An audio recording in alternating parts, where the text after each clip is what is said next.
Selamat datang kembali di channel YouTube Kisah Para Leluhur Nusantara. Pada kesempatan ini kami hendak memberitakan tentang Alap-alap Laut Kidul karya Hoping Hu bagian 19a. Kakang Mas Jatmika, kenapa sejak tadi engkau memandangku seperti itu? Tiba-tiba Eulis bertanya dengan suara menegur ketika tanpa disadarinya pemuda itu mengamatinya dengan sepasang mata penuh selidik. Barulah Jatmika gelagapan dan baru dia menyadari bahwa kelakuannya tadi tidak patut. Aku sungguh merasa heran melihatmu, Nimas Eulis. Katanya agak gagap. Heran? Tanya Eulis mulai mengamati diri sendiri untuk mencari kalau ada sesuatu yang tidak beres. Apakah ada sesuatu yang aneh pada diriku? Memang ada yang aneh sekali, Nimas, akan tetapi bukan pada dirimu. Lalu apa yang aneh?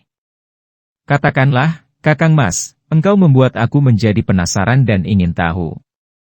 Nimas, ketika engkau dikeroyok oleh gerombolan Gunung Careme itu, aku melihat gerakan ilmu silatmu dan aku mengenalnya dengan baik.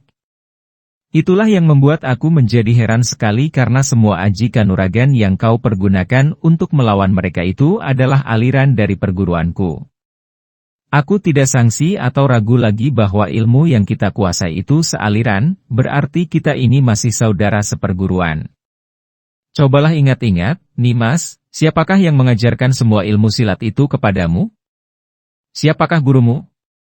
Eulis memejamkan kedua matanya, mengerutkan alisnya dan mencoba untuk mengingat-ingat. Akan tetapi ia tidak dapat mengingat apa-apa sebelum mendapatkan dirinya dikeroyok 7 orang jahat itu. Yang dapat diingatnya hanya sejak pengeroyokan itu, sampai Jatmika menolongnya. Sebelum itu gelap, sama sekali kosong dan ia tidak dapat mengingat apapun. Ia tidak ingat siapa gurunya, tidak ingat siapa orang tuanya dan dari mana ia berasal. Yang ia ingat hanya bahwa ia bernama Listiani dengan sebutan Eulis dan berasal dari daerah Cirebon seperti yang dikatakan Jatmika kepadanya. Eulis membuka kedua matanya, memandang kepada pemuda yang duduk di sampingnya itu dan ia menggeleng kepala. Aku tidak tahu, Kakang Mas, tidak ingat siapa guruku. Akan tetapi, bukankah engkau sendiri yang mengayakan bahwa aku bernama Listiani, biasa disebut Eulis dan berasal dari daerah Cirebon? Engkau lebih mengetahui tentang asal-usulku, Kakang Mas, tentu engkau tahu pula dari siapa aku belajar semua ilmu ini. Jatmika menggeleng kepalanya. Tidak, Nimas. Aku pun tidak tahu. Aku hanya tahu bahwa engkau bernama Listiani atau Eulis dan berasal dari daerah Cirebon. Akan tetapi engkau tentu ingat akan nama-nama semua aji yang engkau kuasai itu, bukan? Eulis menggeleng kepala. Engkau menguasai aji Surya Hasta, aji Margopati, dan aji Guruh Bumi. Kata Jatmika penasaran. Eulis menggeleng kepala dan menghela napas panjang. Aku tidak tahu, tidak mengenal nama-nama itu. Sudahlah, Kakang Mas Jatmika, aku memang sama sekali tidak ingat akan masa laluku. Tentang diriku, biarlah kita ketahui bahwa aku bernama Listiani atau Eulis berasal dari daerah Cirebon dan aku menguasai ilmu-ilmu kanuragan yang sealiran denganmu. Sekarang, sebaiknya engkau menceritakan tentang dirimu, Kakang Mas, agar aku dapat mengenalmu lebih baik lagi. Jatmika menghela napas panjang. Sebetulnya ia ingin tahu sekali siapa sebenarnya gadis yang amat menarik hatinya itu. Dia harus mengakui bahwa biarpun dia sudah bertemu dengan banyak wanita cantik, semenjak tinggal di Banten, sampai pindah ke Dermayu, namun belum pernah dia bertemu dengan seorang gadis yang begitu menarik hatinya. Dia merasakan benar bahwa sekali ini dia benar-benar jatuh cinta kepada gadis yang tidak diketahui nama atau asal-usulnya ini. Dia memberi nama Listiani atau Eulis hanya agar gadis itu tidak menjadi bingung. Dia menduga bahwa gadis itu telah kehilangan ingatannya yang sebabnya tidak dia ketahui pula. Akan tetapi mendengar ucapan Eulis tadi, dia merasa gembira sekali. Setidaknya, gadis ini menaruh perhatian kepadanya dan ingin dapat mengenalnya lebih baik. Engkau sudah tahu, namaku Jatmika. Aku berasal dari Banten. Ayahku bernama Ki Sudrajat dan sejak aku kecil, ayah, Ibu dan aku tinggal di Banten. 2 tahun yang lalu ibuku meninggal dunia. Ayah lalu mengajak aku menyusul eyangku yang tinggal di pantai Laut Dermayu. Eyangku itu bernama Kitejo Langit, akan tetapi di pantai Laut Dermayu eyang berjuluk Ki Ageng Pasisiran. Akan tetapi, aku tidak betah menganggur tinggal di sana, maka aku lalu berpamit dari ayah dan eyang untuk pergi merantau dan mencari pengalaman sambil mengamalkan semua ilmu yang pernah kupelajari dari ayah dan eyang. Nah, kulihat gerakan Aji Kanuraganmu tadi sama benar dengan aliran kami sekeluarga. Nimas Eulis, apakah ceritaku ini tidak mengingatkan engkau akan sesuatu? Eulis mengerutkan alisnya, mencoba untuk mengingat-ingat. Aku tidak ingat apa-apa, Kakang Mas, hanya nama Dermayu dan Ki Ageng Pasisiran itu rasanya tidak asing bagiku, akan tetapi aku tidak tahu di mana tempat itu atau siapa yang memiliki nama itu. Aneh sekali. Aku harus menyelidiki asal-usulmu, Nimas, dan aku akan membantumu sampai engkau menemukan orang tuamu. Aku akan mempertemukan engkau dengan Eyang Ki Ageng Pasisiran atau Kitejo Langit. Mungkin beliau mengenalmu dan dapat menceritakan siapa orang tuamu. Baik, Kakang Mas. Karena aku tidak ingat apa-apa dan merasa bingung, maka aku menurut saja apa yang akan kau lakukan untuk mencari orang tuaku agar aku dapat mengingat lagi asal-usulku. Kita akan pergi ke Dermayu, Nimas. Akan tetapi sebelum itu, kita harus pergi dulu ke Sumedang memenuhi pesan ayah dan eyang untuk membantu Gusti Pangeran Mas Gede, Adipati Sumedang menghadapi orang-orang pemberontak yang mengadakan kekacauan di daerah Kadipaten Sumedang. Baik, Kakang Mas. Aku ikut dan aku akan membantumu sekuat tenaga walaupun aku tidak tahu mengapa engkau membantu Kadipaten Sumedang dan siapa pula Gusti Pangeran Mas Gede itu. Kembali Jatmika menghela napas panjang. Nimas, aku yakin bahwa seandainya engkau tidak melupakan asal-usulmu, tentu engkau akan mengetahui akan keadaan yang kau tanyakan itu. Agaknya sekarang engkau pun tidak tahu akan kerajaan Mataram dan Gusti Sultan Agung Raja Mataram, bukan? Eulis memandang bodoh dan menggeleng kepala. Kasihan engkau, Nimas Eulis. Entah apa yang terjadi denganmu sehingga engkau melupakan segala hal. Ketahuilah, kerajaan Mataram adalah kerajaan besar yang menguasai hampir seluruh Nusantara. Hampir semua kadipaten di Jawa Dwipa tunduk dan mendukung kerajaan Mataram yang kini sedang mempersiapkan diri dan menyusun kekuatan untuk menghadapi kekuasaan Kompeni Belanda yang semakin merajalela. Siapakah Kompeni Belanda itu, Kakang Mas? Jatmika maklum bahwa gadis ini sudah kehilangan ingatannya, maka dia harus menjelaskan segalanya agar gadis itu tidak bingung dan tahu benar di pihak mana ia harus berdiri. Kompeni Belanda adalah bangsa asing berkulit bule dan bermata siwer, berwarna. Kalau engkau berasal dari daerah Cirebon, kurasa engkau pasti pernah melihat bangsa Belanda. Eulis menggeleng kepala. Aku tidak ingat, Kakang Mas. Sudahlah, ketahuilah saja bahwa bangsa Belanda adalah bangsa asing yang sama sekali berlainan dengan bangsa kita. Mereka disebut Kompeni Belanda dan sekarang mereka mempunyai benteng di Jayakarta. Akan tetapi mereka itu semakin merajalela dan berusaha menguasai perdagangan, juga berusaha memperluas tanah yang mereka kuasai. Mereka hendak merampas tanah air kita, Nimas. Eulis mengerutkan alisnya. Biarpun ia tidak ingat sama sekali dan cerita ini merupakan hal baru baginya, namun ia dapat mengerti bahwa Kompeni Belanda itu adalah musuh. Jahat sekali mereka, katanya. Mereka jahat, akan tetapi juga amat kuat, Nimas. Karena itu, kita berkewajiban untuk membantu Mataram dan menentang Kompeni Belanda. Bagaimana pendapatmu, Nimas? Eulis mengepal kedua tangannya. Aku juga akan membantu Mataram dan menentang Kompeni Belanda. Bagus. Nah, ketahuilah bahwa Gusti Mas Gede, Adipati Sumedang itu juga mendukung Mataram dan sekarang Sumedang dikacau oleh gerombolan pemberontak yang agaknya digerakkan oleh Kompeni Belanda. Maka kita harus membantu Sumedang dan menentang para pemberontak itu. Baik, Kakang Mas. Aku setuju untuk bersamamu membantu Kadipaten Sumedang. Mari kita lanjutkan perjalanan, Nimas. Sudah cukup lama kita melepaskan lelah di sini, kata Jatmika yang melompat turun dari atas panggung gubuk itu. Eulis juga melompat turun dan mereka meninggalkan gubuk di tengah sawah itu, melalui pematang sawah. Mereka melanjutkan perjalanan menuju ke barat. Akan tetapi ketika mereka tiba di tepi sebuah hutan, muncul 5 orang dan Jatmika berbisik kepada Eulis. Hati-hati, Nimas. 5 orang itu agaknya mencurigakan. Mereka seperti sengaja menghadang kita. Alap-alap Laut Kidul karya Hopinghu bagian 19b. Eulis memandang ke depan dan memang, 5 orang itu kini berhenti dan sengaja menghadang di jalan yang menuju ke hutan itu. Jatmika mengambil sikap tidak acuh dan berjalan terus, Eulis berjalan di sisinya. Akan tetapi setelah mereka tiba dekat dengan 5 orang itu, seorang di antara mereka berseru. Benar, merekalah itu. Mereka yang telah membunuh Kakang Munding Hideung dan Paman Kolos Renggi. Jatmika dan Eulis memandang orang yang bicara sambil menuding kepada mereka itu.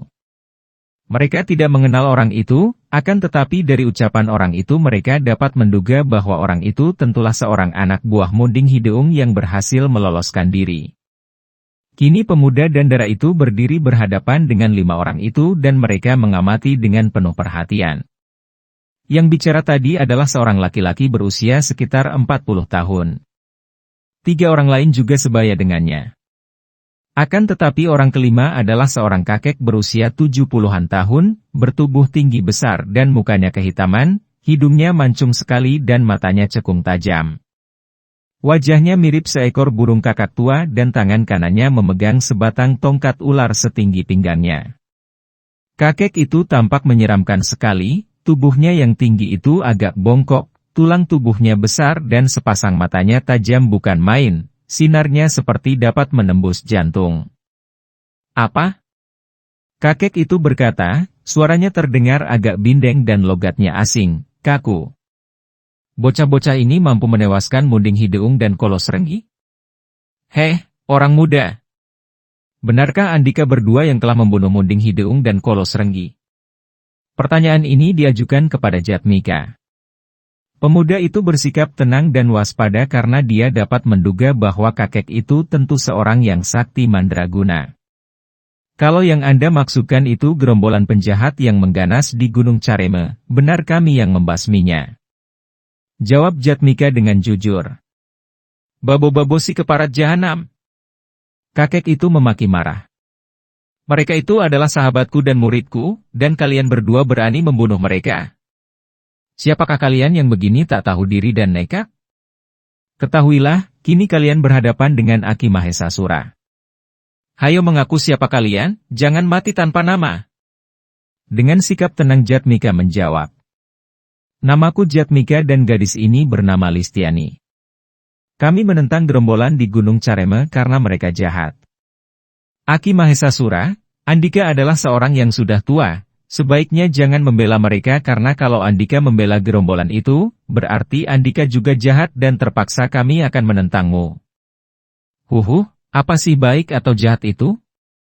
Yang baik bagiku belum tentu baik bagimu dan yang jahat bagimu belum tentu jahat bagiku. Kalian berdua telah membunuh sahabatku Kolos Renggi dan muridku Munding Hideung, karena itu kalian harus dihukum.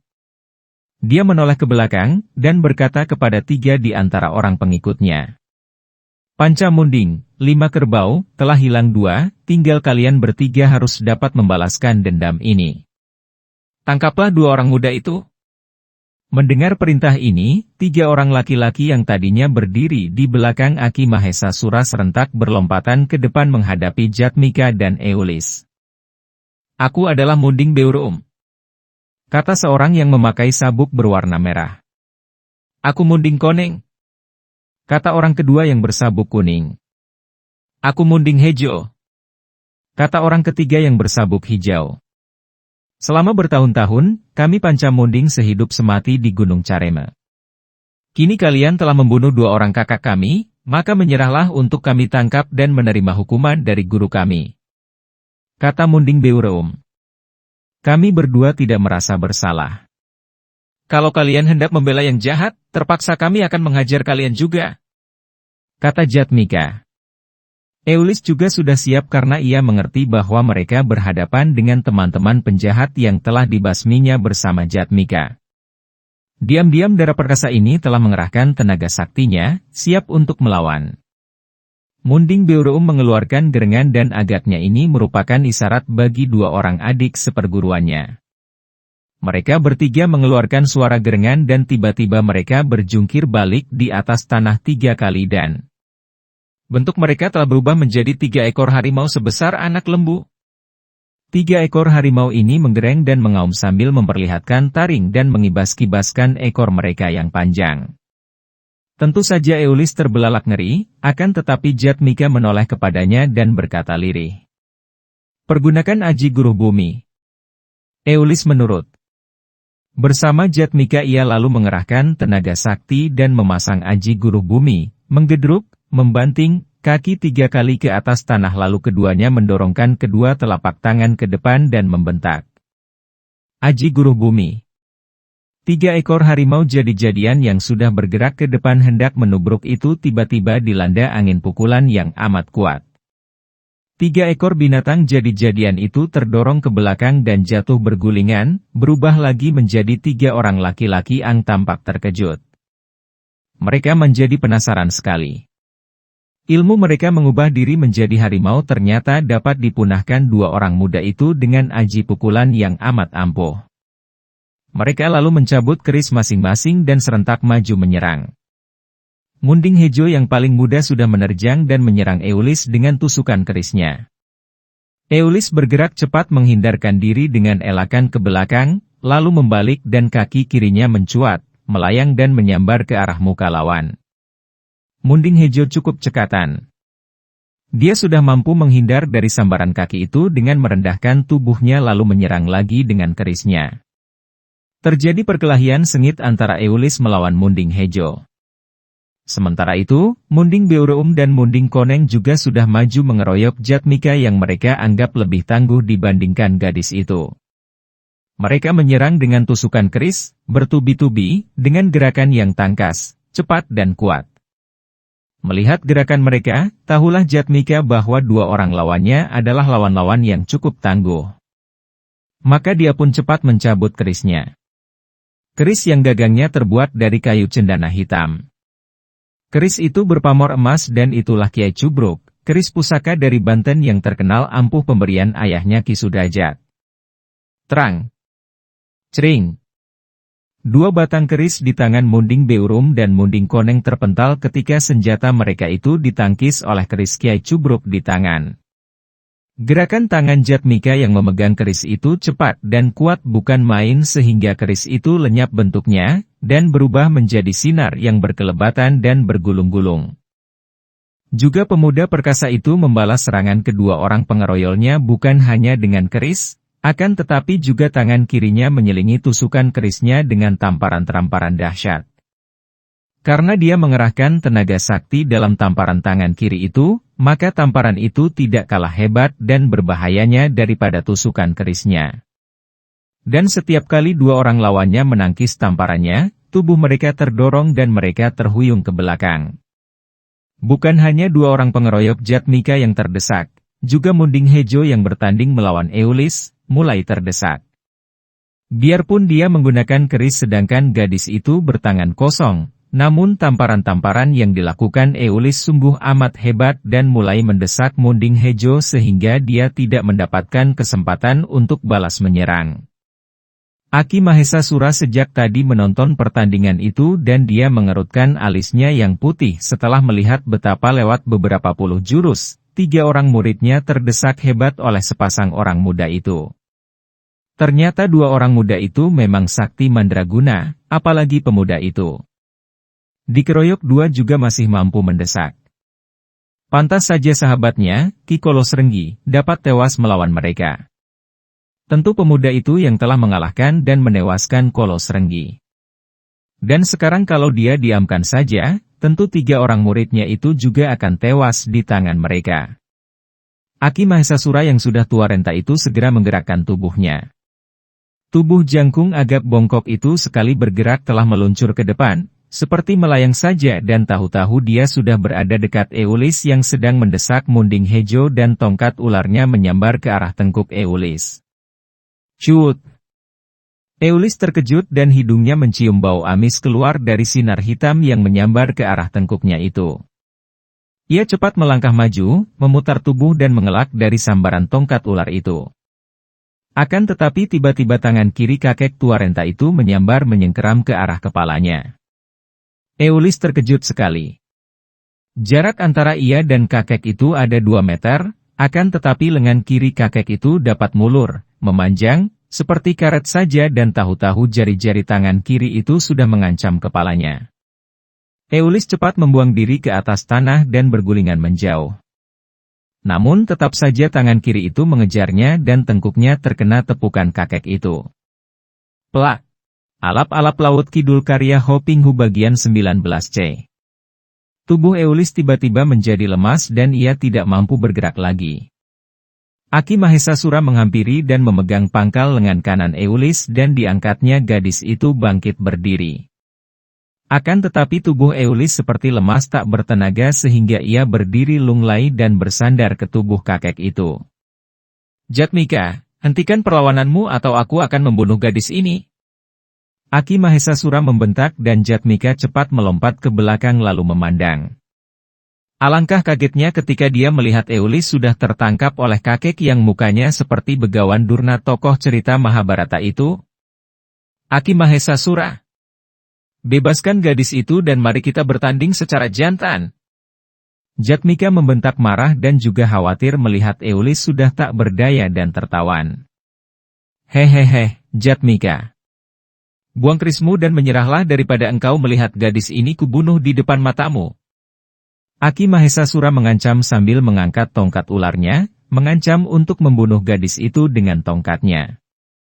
Aki Mahesasura, tidak malukah Andika bertindak curang? Lepaskan Nimas Eulis dan mari kita mengadu kesaktian kalau Andika berani. Kembali Jatmika menantang. Hahaha.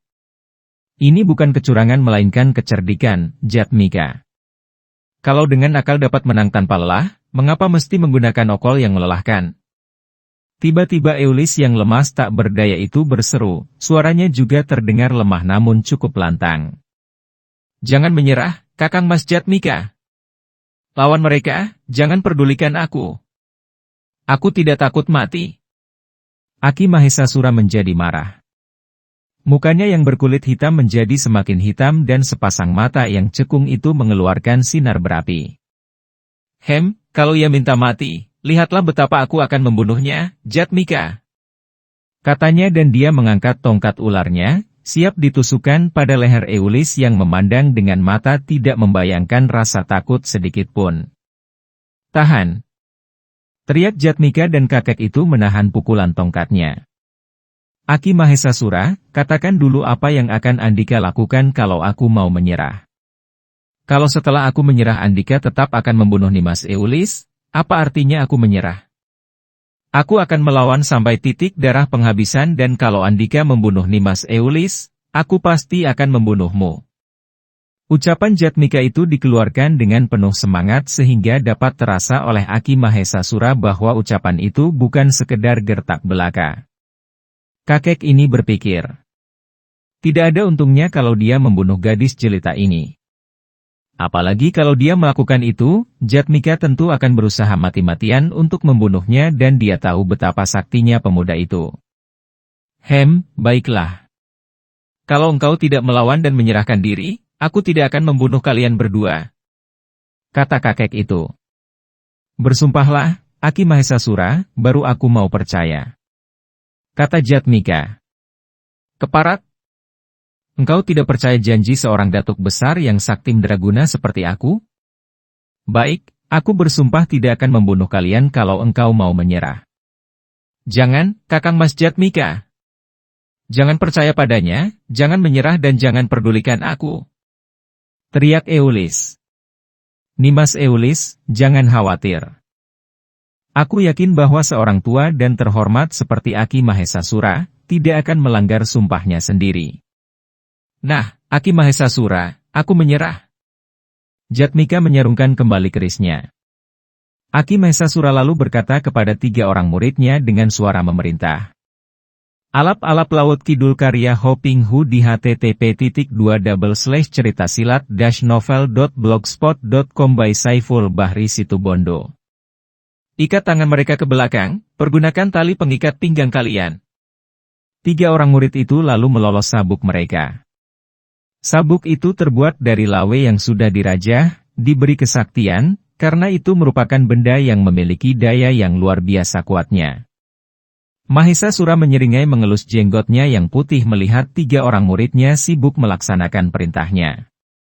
Munding Beureum dan Munding Koneng menelikung kedua lengan Jatmika ke belakang tubuhnya, sedangkan Munding Hejo mengikat kedua pergelangan tangan Eulis ke belakang tubuhnya pula.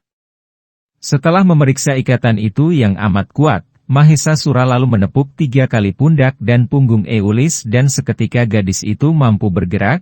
Eulis meronta dan berusaha mematahkan ikatan kedua tangan, namun usahanya tidak berhasil karena tali itu kuat bukan main. Gadis itu menjadi marah dan kedua kakinya mencuat bergantian ia mencoba untuk menyerang Mahesasura. Kakek ini terkekeh dan mengelak, terkadang menangkis sehingga kaki gadis itu terpental dan ia merasa tulang kakinya nyeri ketika tertangkis oleh tangan kakek itu. Melihat gadis itu sudah dapat bergerak, Jatmika diam-diam juga mengerahkan tenaga untuk membikin putus tali yang menelikungnya, namun usahanya juga tidak berhasil. Maklumlah dia bahwa mereka berdua tidak akan dapat melepaskan diri karena itu mereka harus mempergunakan kecerdikan, menanti kesempatan untuk meloloskan diri. Menggunakan kekerasan yang sia-sia hanya merugikan mereka sendiri. Jatmika, engkau sudah berjanji tidak melawan dan aku berjanji tidak akan membunuh kalian. Kalau kalian ingkar janji, aku pun dapat mengingkari janjiku dan membunuh kalian. Kata Aki Mahesasura. Nimas Eulis, kata-katanya itu benar. Kita harus menyerah, itulah yang sudah kujanjikan dan aku tidak ingin melihat engkau melanggar janji. Tenanglah, Nimas, engkau tidak perlu khawatir. Bukankah aku berada di sampingmu? Eulis juga melihat betapa perlawanan akan sia-sia belaka, ia memandang pemuda itu dan melihat pemuda itu tersenyum dan sinar matanya seolah memberi isyarat kepadanya. Ia pun berhenti meronta dan menundukkan muka lalu berkata lirih. Aku menyerah. Hehehe hohoho. Aki Mahesasura tertawa gembira. Sebentar lagi malam tiba.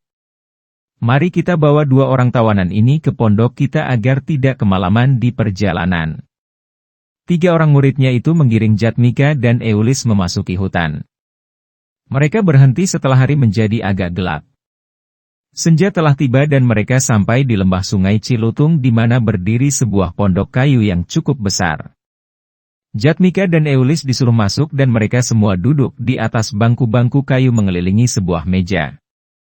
Munding Koneng dan Munding Hejo lalu sibuk bekerja di dapur mempersiapkan makanan dan di ruangan itu tinggal Aki Mahesasura dan Munding Beureum yang menemani atau menjaga 2 orang tawanan itu.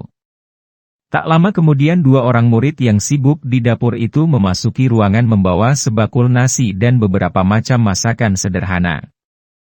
Biarkan Nimas Listiani makan lebih dulu, kata Jatmika. Tidak, biarkan Kakang Mas Jatmika yang makan, bantah Eulis. Baiklah, Jatmika akan makan lebih dulu, kata kakek itu. Berdebar rasanya jantung kedua orang tawanan itu.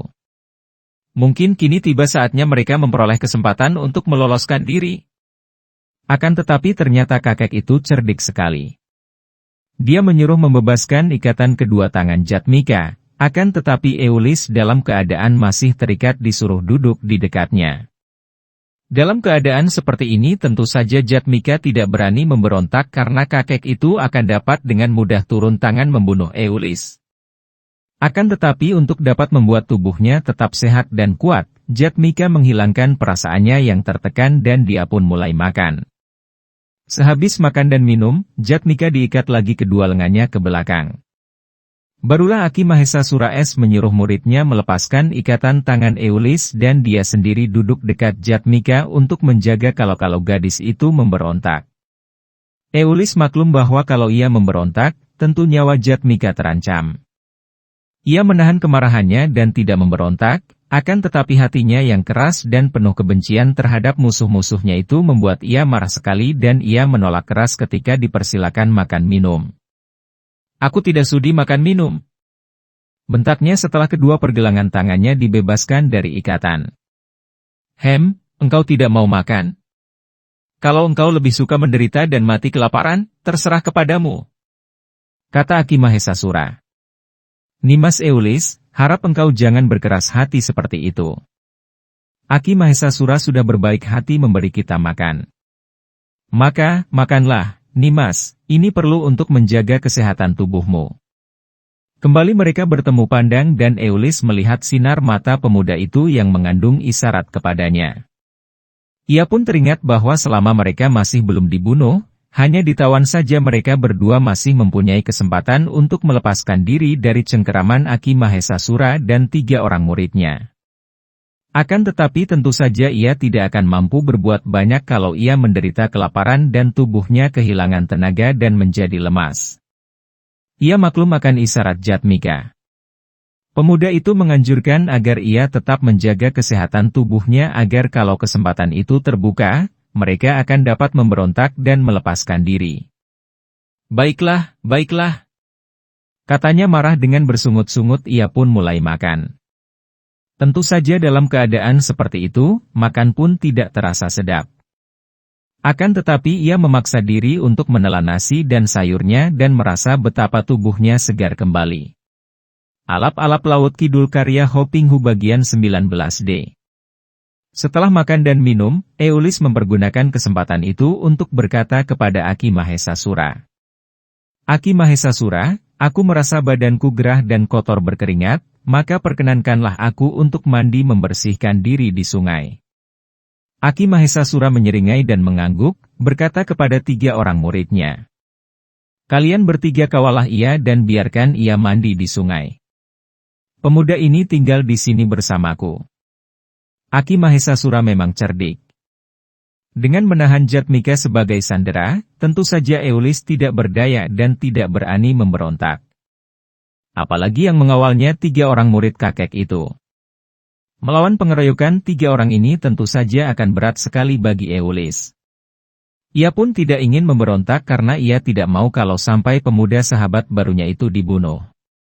Kegelapan malam itu menolong Eulis sehingga ia dapat mandi di tepi sungai tanpa malu-malu karena 3 orang yang mengawalnya dan yang menjaga di darat tidak dapat melihatnya dengan jelas dan ia pun dapat mandi dan membersihkan badannya dengan leluasa.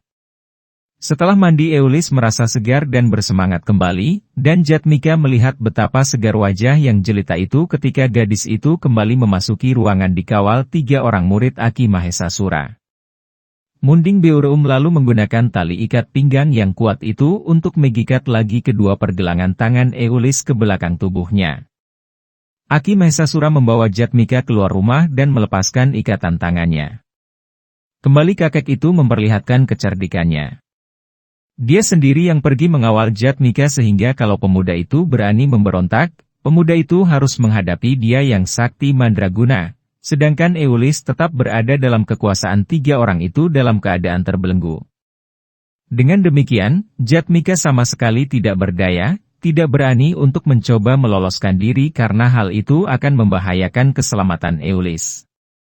Setelah mandi, Jatmika juga merasa tubuhnya segar dan bersemangat. Dia memutar otaknya. Aki Mahesasura merupakan orang yang paling berbahaya di antara 4 orang yang menawan dia dan Eulis. Yang seorang lagi, anak buah Munding Hideung itu telah disuruh pergi oleh kakek itu, entah kemana. Kini kakek itu menjaganya di tepi sungai. Kalau saja dia dapat merobohkan kakek itu sekarang, membunuhnya atau setidaknya membuat dia tidak berdaya, tentu 3 orang murid kakek itu tidak mengetahuinya dan diam-diam dia dapat menyerbu mereka untuk membebaskan Eulis. Membayangkan kemungkinan ini, jantung dalam dada Jatmika berdebar. Ketika dia mengenakan kembali pakaiannya dalam gelap dan melangkah keluar dari tepi sungai, menghampiri Aki Mahesasura yang berdiri termangu tak jauh dari situ, seluruh urat syaraf dalam tubuhnya sudah menegang dan dia sudah siap siaga untuk melakukan serangan mendadak dan merobohkan kakek sakti mandraguna itu. Akan tetapi, Ketika dia melangkah sambil mengerahkan ilmunya agar tubuhnya menjadi ringan dan langkahnya tak terdengar orang, kakek itu membalikkan tubuh menghadapinya dan berkata dengan suara mengandung ejekan. Kalau aku menjadi engkau, aku tidak akan mencoba untuk memberontak, Jatmika. Sebelum engkau dapat merobohkanku, gadismu itu tentu akan dicabut nyawanya oleh 3 orang muridku. Sudah tentu saja Jatmika terkejut bukan main. Kakek itu telah dapat menerka apa yang berada dalam benaknya. Dia menyadari.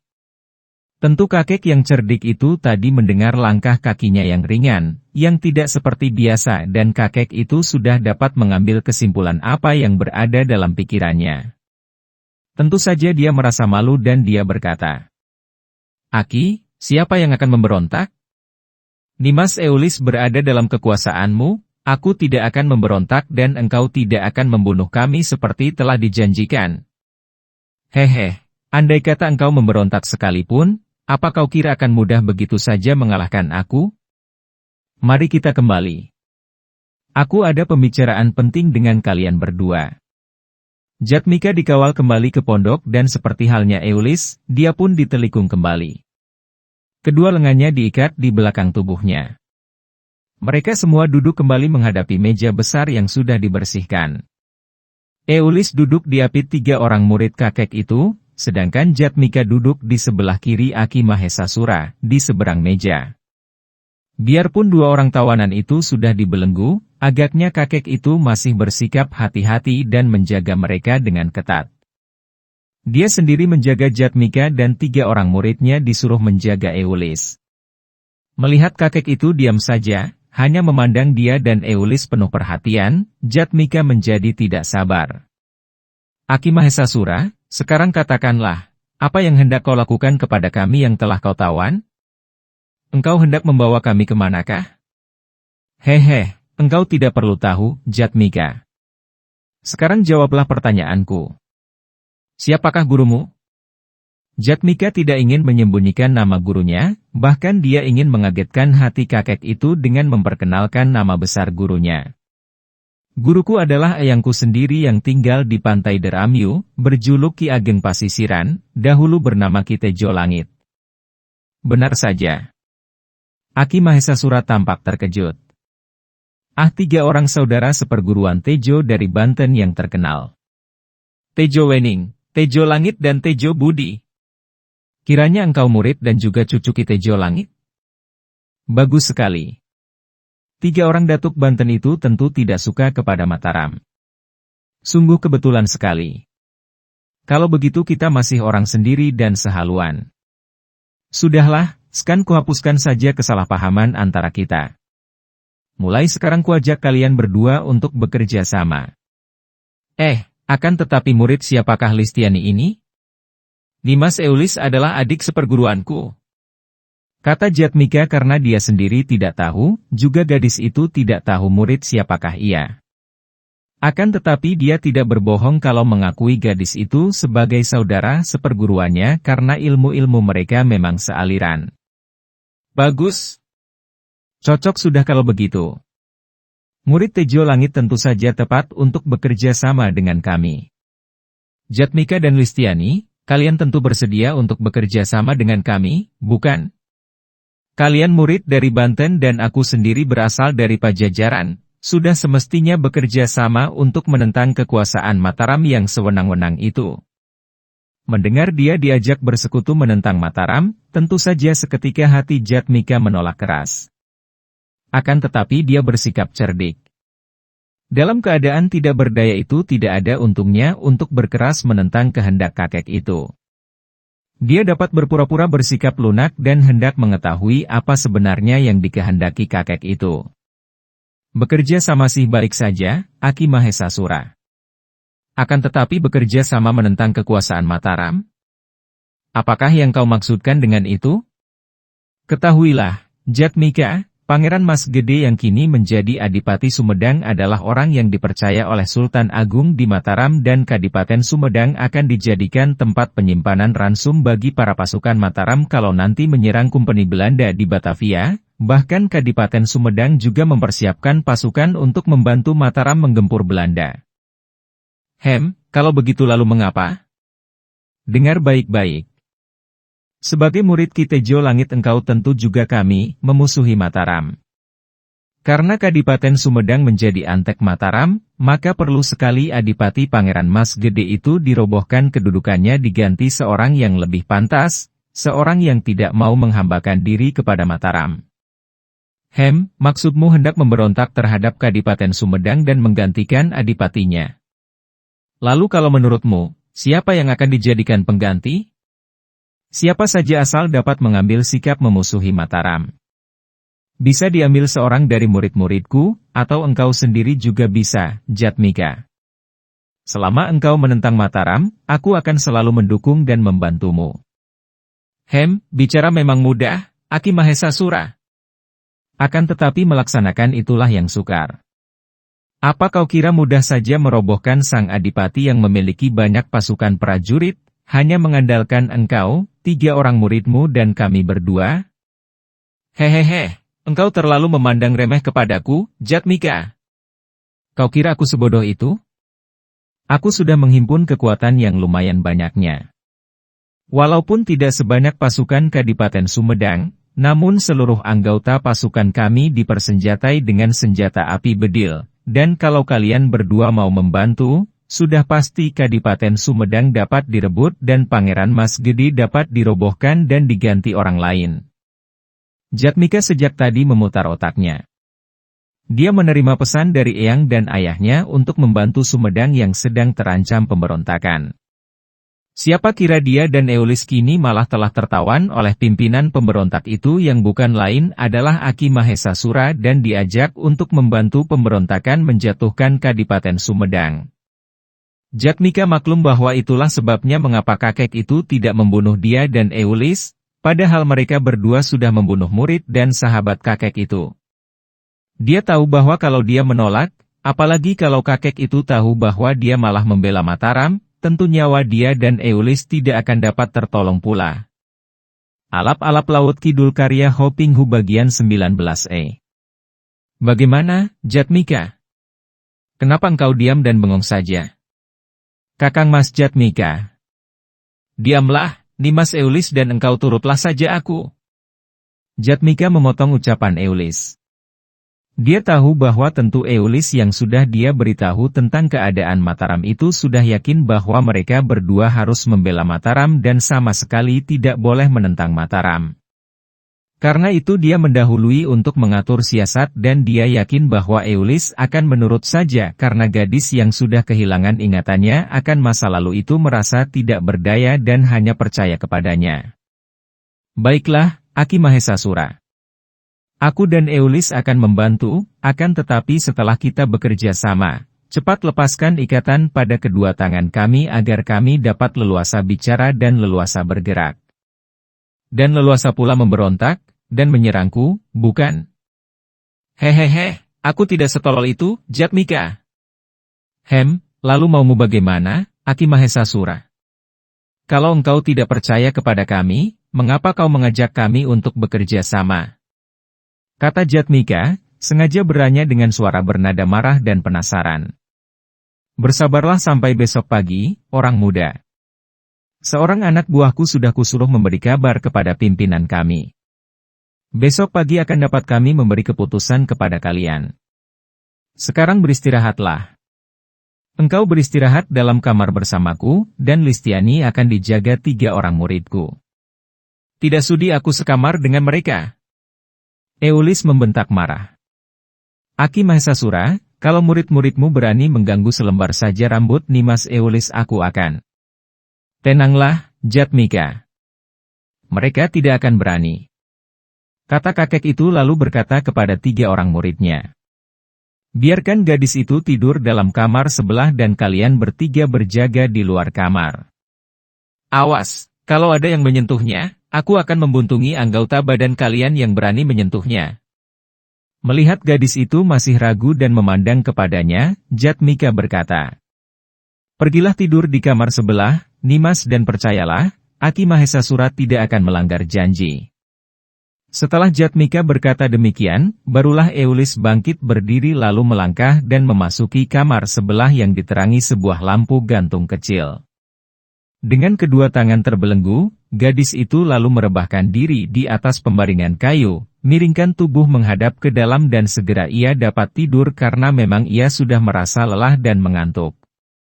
"Mari kita beristirahat, Jatmika," kata Aki Mahesasura. Jatmika bangkit dan mengikuti kakek itu memasuki sebuah kamar. Dalam kamar itu terdapat 2 buah dipan kayu. Menurut petunjuk Aki Mahesasura, Jatmika merebahkan dirinya di atas dipan yang berada di sebelah dalam, tidur miring membelakangi kakek itu yang duduk bersila di dipan kedua. Jatmika maklum bahwa memberontak tidak akan ada gunanya, bahkan membahayakan keselamatan Eulis. Maka dia mengambil keputusan untuk dapat tidur nyenyak agar tenaganya pulih kembali dan dalam keadaan segar bugar menghadapi peristiwa besok pagi. Pemuda itu melangkah dengan muka tunduk. Tubuhnya jangkung tegap, membayangkan kekuatan dahsyat di balik sikap lemah lembut itu. Wajahnya tampan manis, matanya lembut namun sinarnya tajam mencorong. Langkahnya seperti seekor harimau. Pakaiannya yang sederhana seperti pakaian pemuda tani itu tidak menyembunyikan keadaan dirinya yang menarik, yang berbeda dengan pemuda biasa. Memang sudah menjadi kebiasaannya kalau berjalan selalu menundukkan mukanya. Hal ini bukan berarti bahwa dia tidak memperhatikan keadaan di sekitarnya. Biarpun selalu menunduk, namun dia peka sekali terhadap lingkungannya. Takkan mudah bagi orang untuk lewat di dekatnya tanpa diketahuinya. Dia peka dan selalu waspada terhadap dirinya sendiri, pikirannya, perasaannya, gerak langkahnya, dan peka terhadap apapun yang berada di luar dirinya. Kalau dia menunduk, hal ini adalah karena sudah menjadi kebiasaannya dan hal ini sesuai dengan ajaran yang dia dapatkan dari mendiang Kitejo Budi. Masih terngiang suara gurunya itu kalau dikenangnya, yang mengajarkan perihal menundukkan muka ini. Tampaknya sederhana saja, hanya selalu menundukkan muka, namun ternyata mengandung ajaran yang amat penting sebagai penurun sikap hidup. Biasakanlah untuk menundukkan muka, Aji. Demikian mendiang Kitejo Budi dahulu memberi wejangan. Orang menundukkan muka itu selalu waspada akan langkah hidupnya, tidak akan mudah berjegal tersandung, mudah melihat kesalahan sendiri. Tidak seperti orang yang dalam perjalanan hidupnya selalu menengadahkan muka melihat ke atas, dia mudah tersandung dan jatuh tersungkur. Orang yang selalu menundukkan muka memandang ke bawah, akan tetapi dapat melihat mereka yang berada di bawahnya, yang lebih rendah, lebih miskin dan lebih kekurangan daripada dirinya sendiri. Dengan demikian dia akan selalu merasa bahwa dia adalah seorang yang beruntung, cukup tinggi, cukup berkemampuan dan berlebihan dibanding banyak orang yang berada di bawahnya sehingga dia akan dapat mengucapkan syukur dan terima kasih kepada kemurahan Gusti Allah kepadanya. Sebaliknya orang yang selalu berdongak hanya akan melihat mereka yang berada lebih tinggi darinya, lebih pandai, lebih kaya, lebih tinggi kedudukannya. Dengan demikian dia akan selalu merasa bahwa dia adalah seorang yang tidak berbahagia, yang rendah, yang kalah kaya, kalah makmur, kalah pandai oleh mereka yang berada di atasnya sehingga dia akan selalu mengomel, mencela, mengatakan bahwa Gusti Allah tidak adil kepadanya, hidupnya penuh keluh kesah dan iri hati, lihat betapa arif bijaksananya nenek moyang kita. Mereka membuat gambar-gambar wayang kulit yang mengandung penuh arti. Lihat gambaran wayang. Semua satria arif bijaksana, semua digambar dengan muka menunduk dan lihat para raksasa yang angkara murka, semua digambar dengan muka menengadah atau dagu terangkat. Coba bayangkan, bagaimana sikap orang yang sombong, yang sewenang-wenang, yang angkara murka, yang berbangga diri dan berkepala besar, semua tentu mengangkat mukanya.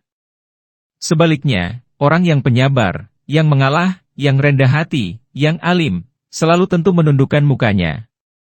Orang yang menundukkan mukanya itu juga menundukkan hatinya terhadap Gusti Allah, setiap saat mengucapkan syukur dan memuji namanya. Akan tetapi orang yang menengadah atau mengangkat mukanya itu pun meninggikan hatinya, bisanya hanya menuntut kepada manusia lain atau kepada Gusti Allah sekalipun, agar mendapatkan ini dan itu demi kesenangan diri sendiri belaka. Camkanlah ini, Lindu Aji muridku. Aji tidak pernah melupakan petuah gurunya itu sehingga sudah menjadi kebiasaan baginya untuk selalu merendahkan hati dan menundukkan muka, bahkan di waktu berjalan.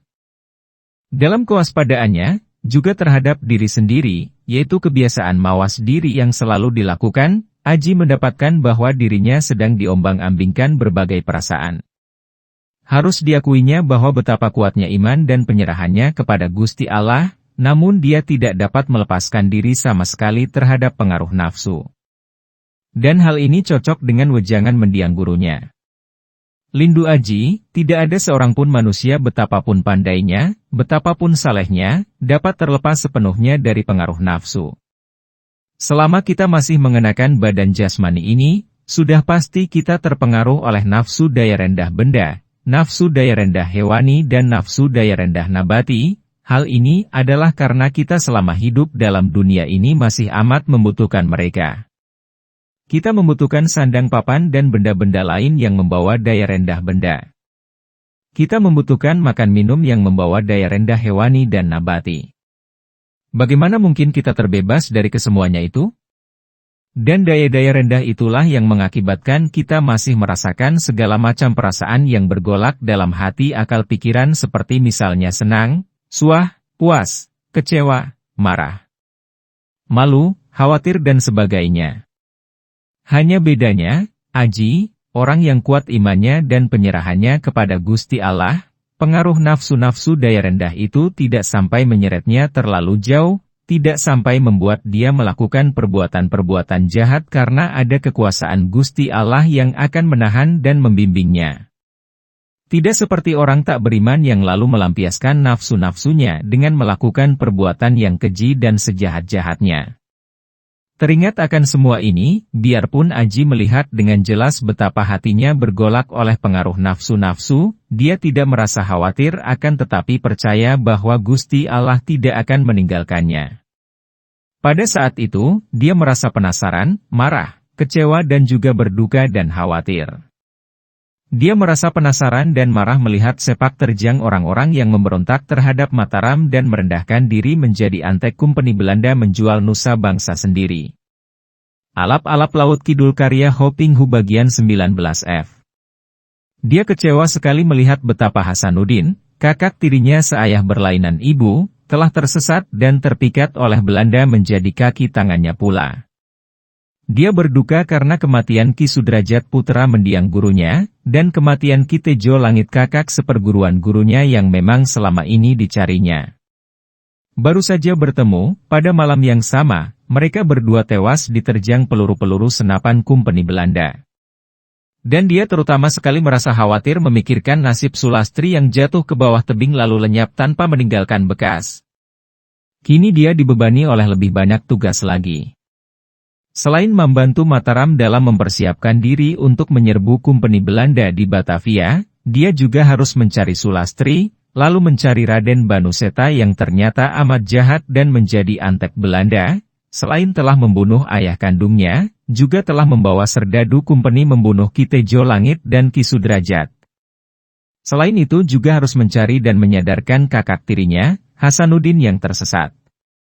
Dia melakukan perjalanan cepat kembali ke Gunung Careme, melewati tempat di mana Sulastri lenyap kemudian dengan cepat dia menuruni gunung itu menuju ke barat.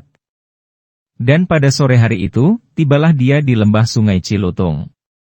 Ketika dia berjalan santai menyusuri tepi sungai untuk mencari penyeberangan atau tempat yang nyaman untuk melewatkan malam, syukur kalau dia bisa mendapatkan makanan. Tiba-tiba dia melihat serombongan orang yang dipimpin seorang laki-laki berusia kurang lebih 40 tahun yang gagah perkasa berpakaian bangsawan. Rombongan yang mengikuti laki-laki gagah ini berjumlah 24 orang. Melihat pakaian dan bentuk tubuhnya, jelas mereka adalah orang-orang sebangsa, akan tetapi mereka semua memegang senapan berlaras panjang, dan laki-laki gagah itu pun menyelipkan sebatang pistol di ikat pinggangnya. Kalau saja mereka itu berpakaian serdadu, tentu mudah diduga bahwa mereka adalah pasukan Kompeni Belanda. Akan tetapi mereka tidak berpakaian seragam, dan mereka itu jelas orang-orang dari bangsa sendiri. Melihat keadaan mereka yang berjalan menyusuri pantai ke arah utara, dia tertarik sekali dan cepat dia membayangi mereka.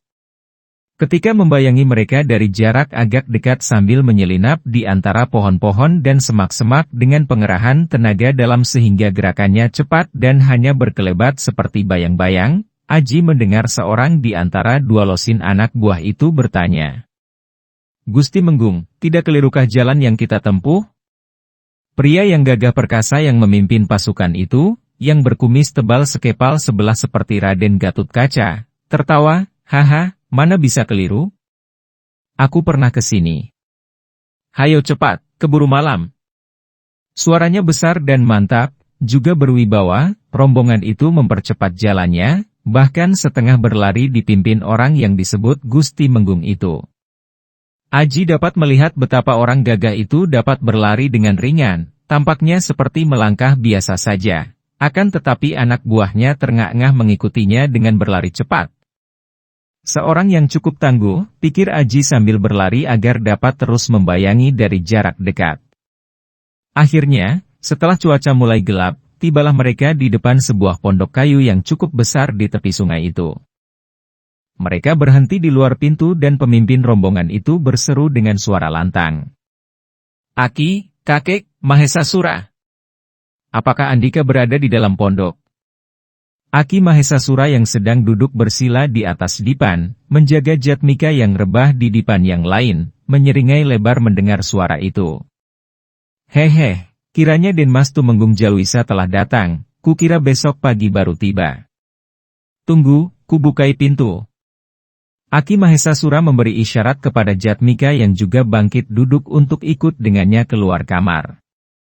Setibanya di luar kamar, kakek itu berkata kepada 3 orang muridnya. "Kalian bawa gadis itu keluar, ke ruangan depan." 3 orang murid kakek itu membuka pintu kamar dan sebelum mereka masuk, Eulis sudah berada di ambang pintu. Gadis itu tidak ingin 3 orang itu memasuki kamarnya. Dalam keadaan terbelenggu, Jatmika dan Eulis dibawa ke ruangan tengah dan mereka disuruh duduk menghadapi meja besar tadi, terpisah.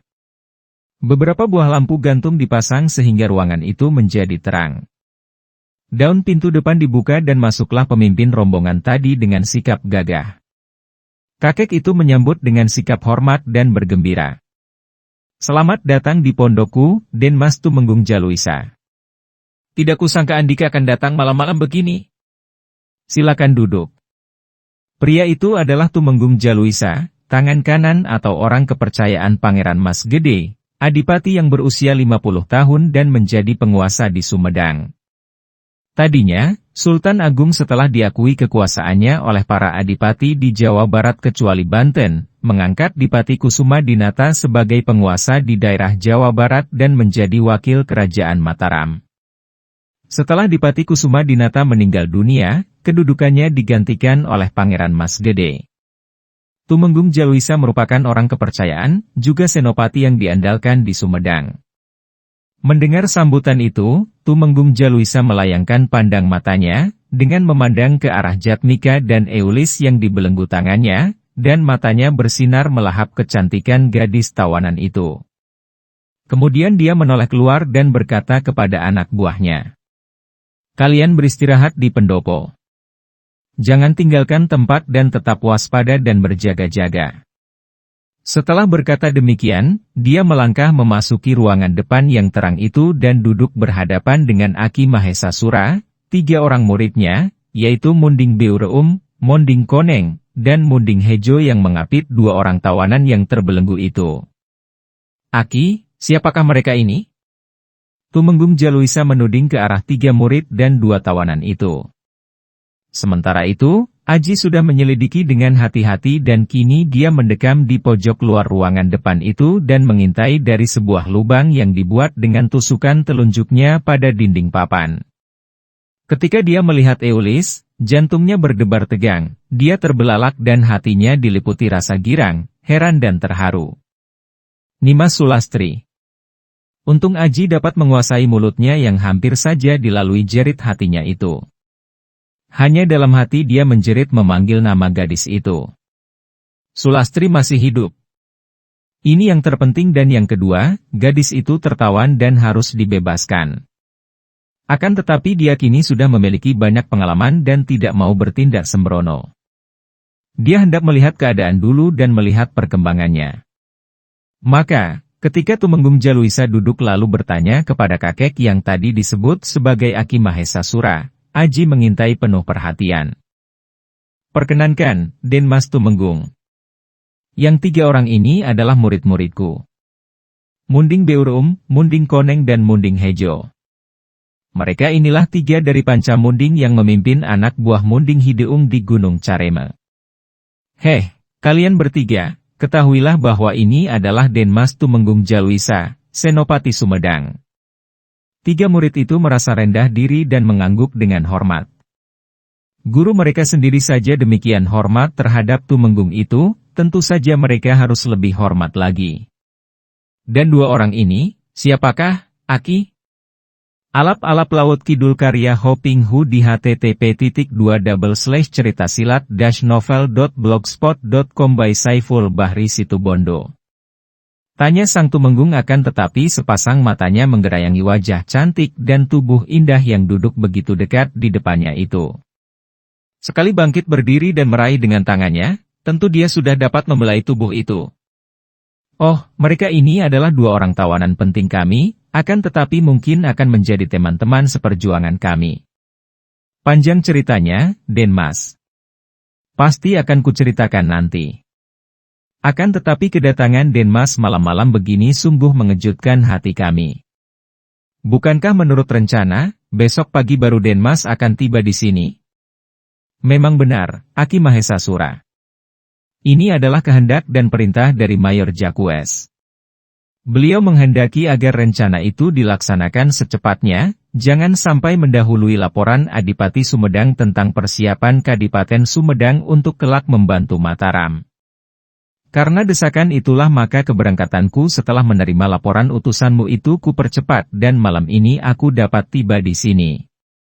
Aji mendengarkan semua ini. Tadi dia heran setengah mati ketika Sulastri diperkenalkan sebagai seorang tawanan yang akan menjadi teman seperjuangan. Dan siapa pula pemuda tampan ganteng yang menjadi tawanan di samping Sulastri itu? Tampaknya begitu tenang namun sinar matanya mencorong. Juga dia tidak tahu siapa gerangan Mayor Jacques yang agaknya begitu besar kekuasaannya. Tentu saja dia tidak tahu. Yang disebut Mayor Jacques itu sesungguhnya adalah seorang perwira Kompeni Belanda keturunan Portugis. Nama aslinya adalah Jacques Lefebvre akan tetapi selanjutnya akan disebut Mayor Jacques saja seperti yang dikenal oleh orang pribumi, baik yang menentang Kompeni Belanda maupun yang menjadi antek bangsa asing itu. Para pecinta dan para subscriber YouTube Kisah Para Leluhur Nusantara, kiranya cukup sekian dulu untuk bagian ini. Silahkan ikuti kisah Alap-alap Laut Kidul bagian selanjutnya di waktu dan jam yang sama, dengan cara klik subscribe dan juga loncengnya, agar Anda selalu mendapatkan notifikasi jika channel YouTube ini mengupload video berita terbaru.